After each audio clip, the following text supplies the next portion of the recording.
Okay, the next stage is splining. So I am going to work for 7 more minutes, and then we're going to do more questions. And I'm going to show you really quickly how I spline, what my process is.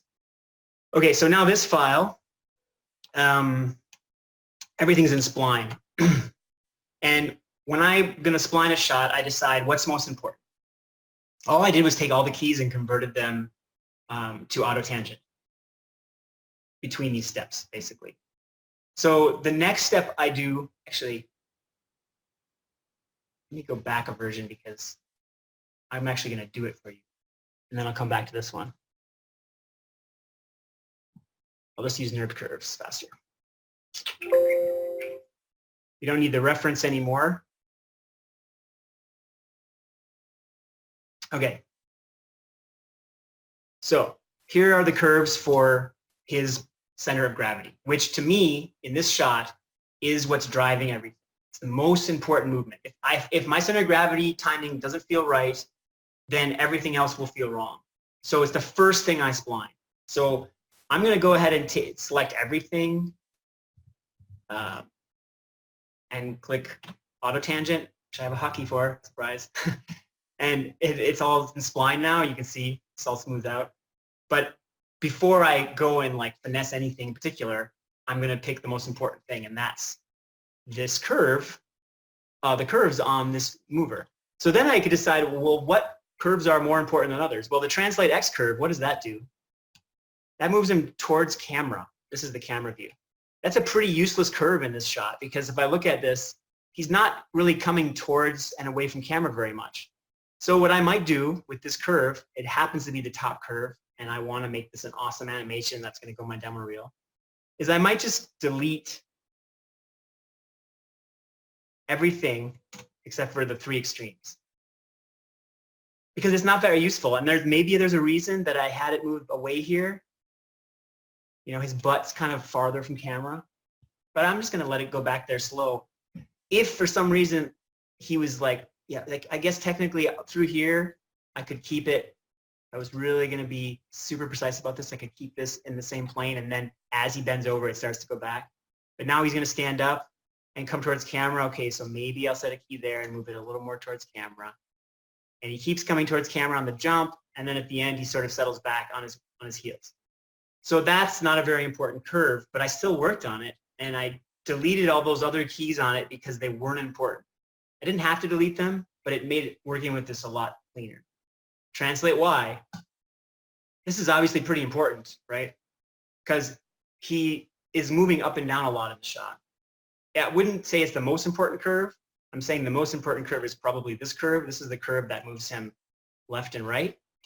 And he does a lot of left and right in the shot compared to up and down. But this translate Y curve is pretty important because it shows the weight. So I'm going to spend some time editing this. I might spend 5 minutes editing this curve. But the basic premise of this is I watch what he's doing. My reference is off now. I don't look at the video reference. And I decide, where do I need keys here? So he's walking over, and I might think, you know, in this first bit, I actually want him to change his height. I'm going to actually have him go up a little bit more here. So now you can see I'm working with the graph editor open. This is why I like this 3-pane setup, because I can see my window, I can see my camera view, and I can see the graph editor all at the same time. And I can see whatever camera I've selected, I can see it actually live updating. I want him to stand up a little bit between here and here. Here's like the first step is essentially where he's caught his weight, so he's low. And now he's coming up. So I'm going to raise this up. Before, this curve was flat because I just posed it based on my reference. But now that I'm thinking about the mechanics and watching the shot, I'm deciding I want to add some translate Y. And now what happens? Now he's going to go down and pick up this object. Well, how do I want that curve to look? Certainly not like this. This is pretty ugly. It goes down linearly and then pops up and then goes down again. I could probably delete all of these and it'll be a nice smooth curve.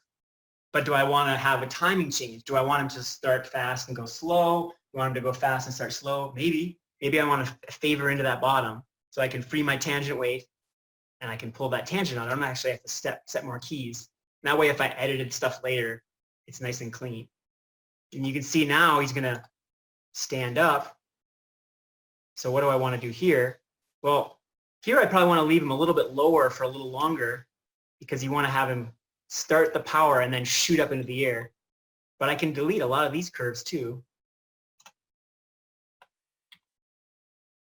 And I'm framing through now every frame. I'm not going every key because I want to see my actual timing now that I'm splining. So I'm using my hotkeys to frame through every frame and see the spacing. And maybe I could even like push him a little higher in the air. So maybe I'll take these keys and like bring it up a little bit higher.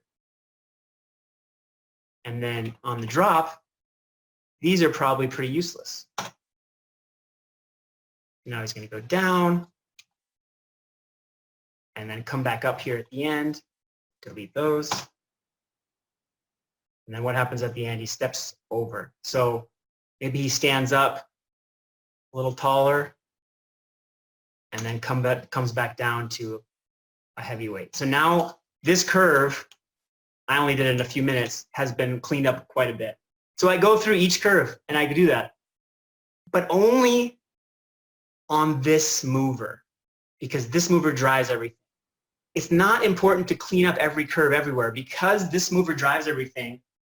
If I tried to get the curves on this to look pretty, it wouldn't necessarily look pretty in the animation because there's all these counters going.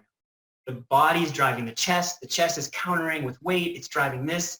So your curves, the farther you go away from your center, are going to start looking more messy. And you're going to spend more time in the Maya window looking at the actual spacing with arc trackers or whatever.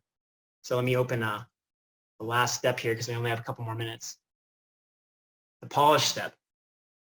Hopefully that made sense because I started with the most important thing. I was going to make that nice. And then the last step is working on the extremities.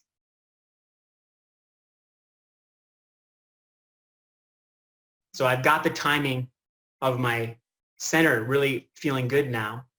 But as you can see, now I'm arc tracking stuff. You can see there's this little sphere I constrained to his knee in this case, and I can see the spacing on that knee. So I can go and work on this pull vector if I want to adjust this arc.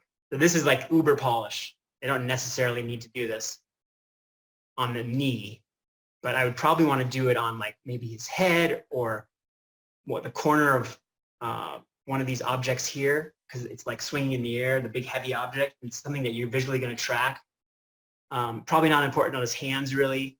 The big things that are making a lot of movement that your eye catches, you want to arc track that are external because we know by using the graph editor that these curves are clean. And then once you're done and you're happy with it, you have a nice final animation. And this one's pretty close to being done. I guess I could polish it for another hour, but I haven't arc tracked everything. All right, so that's the workflow demo. Now let's go for questions. Yeah, thanks so much, Jason. This was a great demo. I hope you all got a lot out of this. And if you're interested in learning from Jason, he's a great mentor and teacher. And like he was mentioning, he teaches a number of different classes here at Animation Mentor, typically the body mechanics and then into the acting classes. Register at Animation Mentor and come learn from Jason. And otherwise, I hope you all have a wonderful day. And Jason, thanks again for this demo. It was really informative, really cool to see your workflow. All right. Have a good day, everyone. Yep. Take care.